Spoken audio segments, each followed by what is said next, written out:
Welcome to Forest of Ash, Lesson 12, Magic of Trees.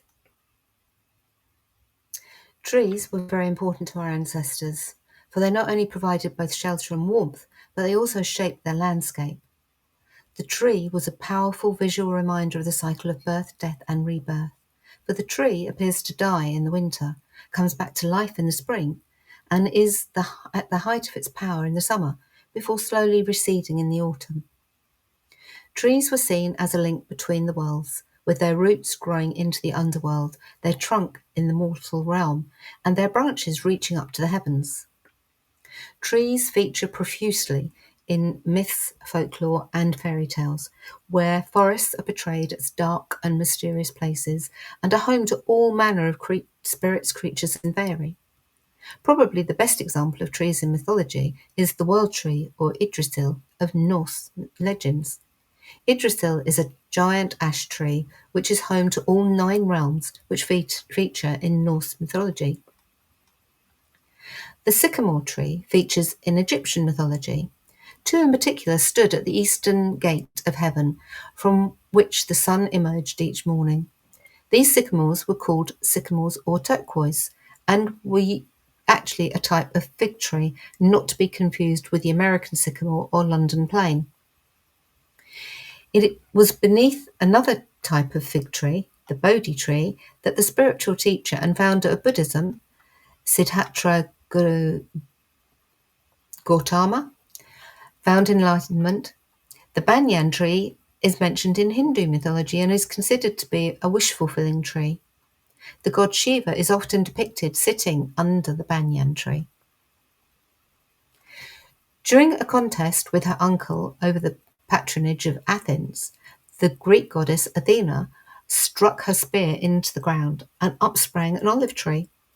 Local legend tells us that the olive tree still remains to this day, and as its creation ended the war between the 2 gods, it has become known as a symbol of peace.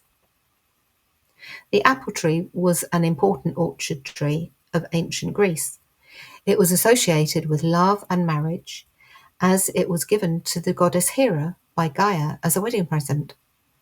Paris also awarded a golden apple to Aphrodite, as he declared her the fairest and beautiful goddess in a contest between Aphrodite, Athena, and Hera. The Romans have recorded that certain tribes in France and Gaul identified themselves with different trees. There were the Lemovices, people of the elm, and the Aulursi Ebuorvices,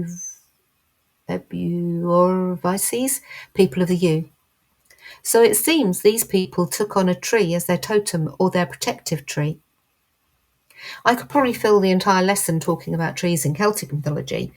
It is from the Celts that we have developed the tree calendar Ogham and tree lore. Perhaps the most important tree to the Celts was the oak, which represented the axis mundi, the centre of the world. Dar is the Celtic name for oak, and it is the origin of the word door, so the root of the oak is literally the doorway to the other world, or the realm of fairy. The name Druid comes from the words for oak and seeing. A Druid was one who was oak seeing, meaning learned in tree magic and keeper of the doorway. We know that trees were important to our ancestors, but how can we utilise their magic today? By connecting with their energy, we can forge a spiritual relationship with the trees that surround us on a daily basis.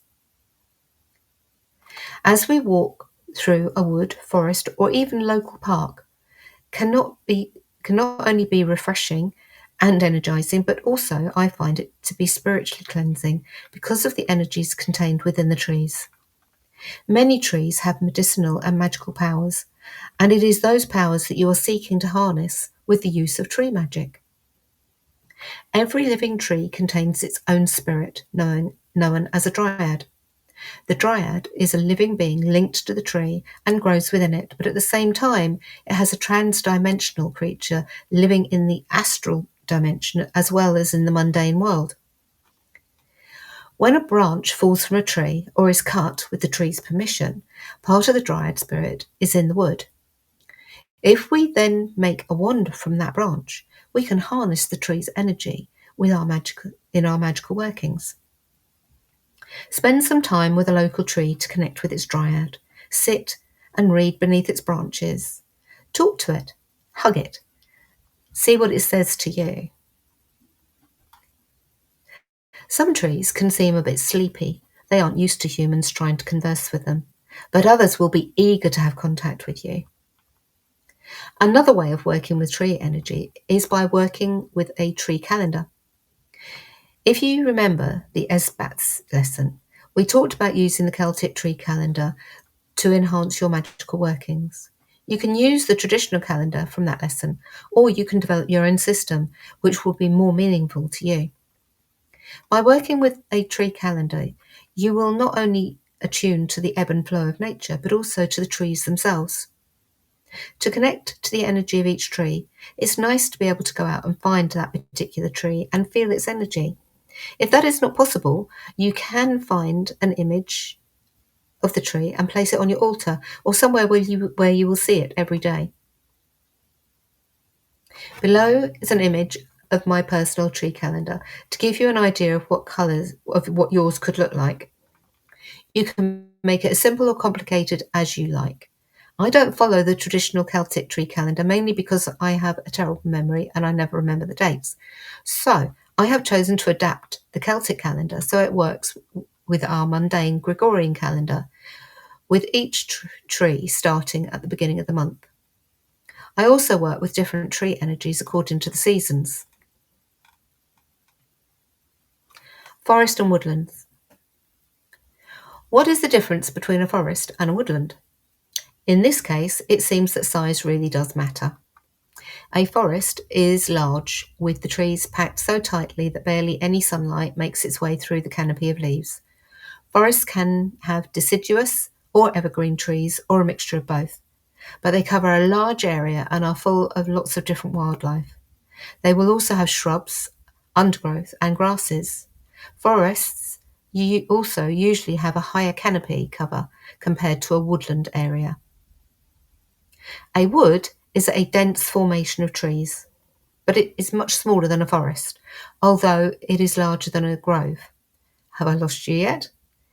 You will find that a lot more sunlight makes its way through the upper canopy of trees in a woodland area than it does in a forest. Did you know that there are also different types of forests? This depends on the location in the world. Boreal forests are found near the poles, tropical forests around the equator, and mid-latitude area has temperate forests.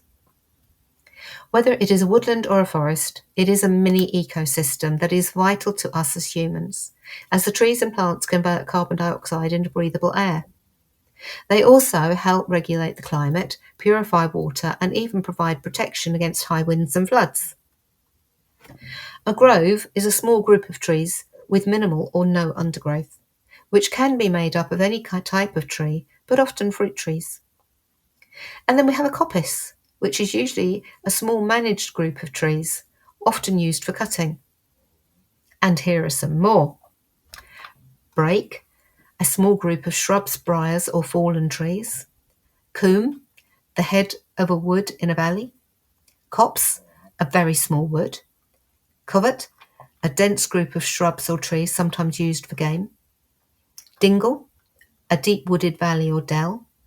Spinney, a copse that homes game. Stand, a small group of trees. Thicket, shrubs and briars growing together.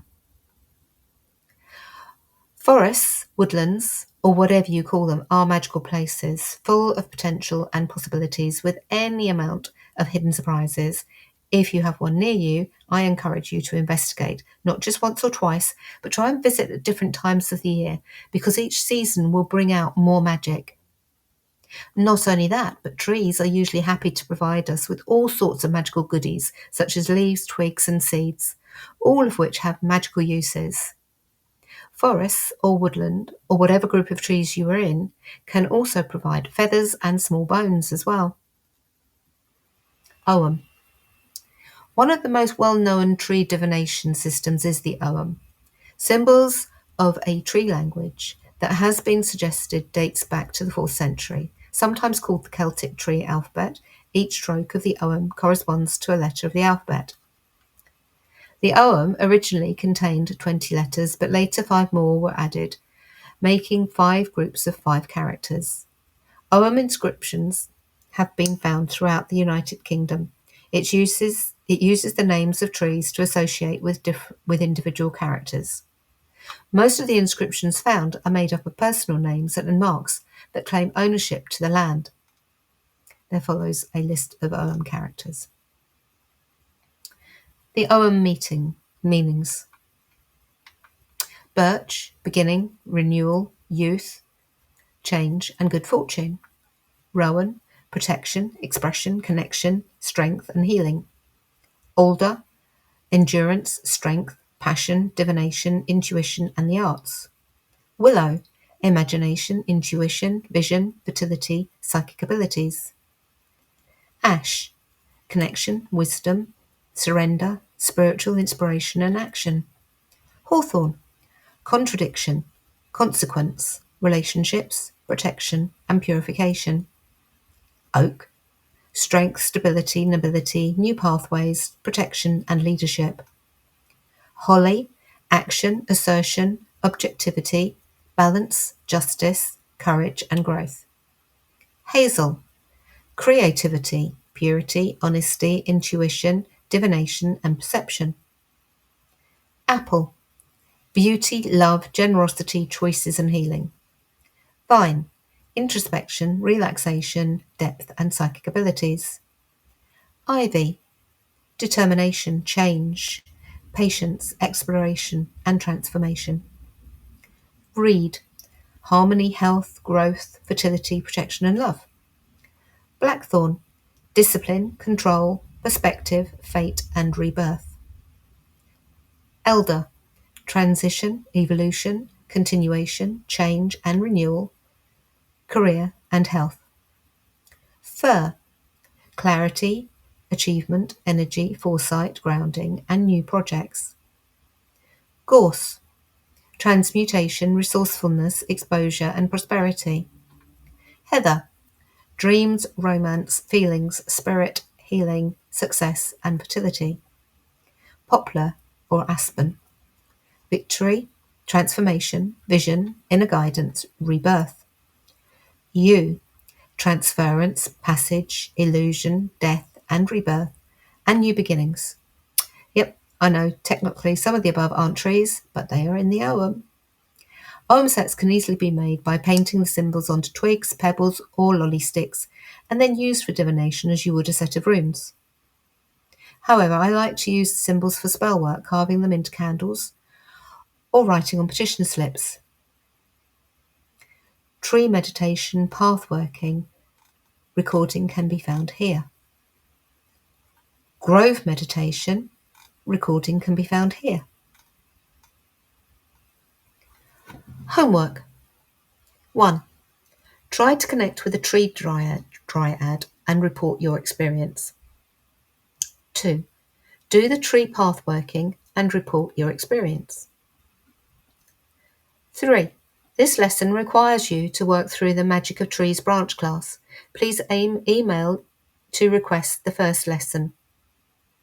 Homework for each lesson should be emailed to your mentor, Ness or Heather, at the usual email address.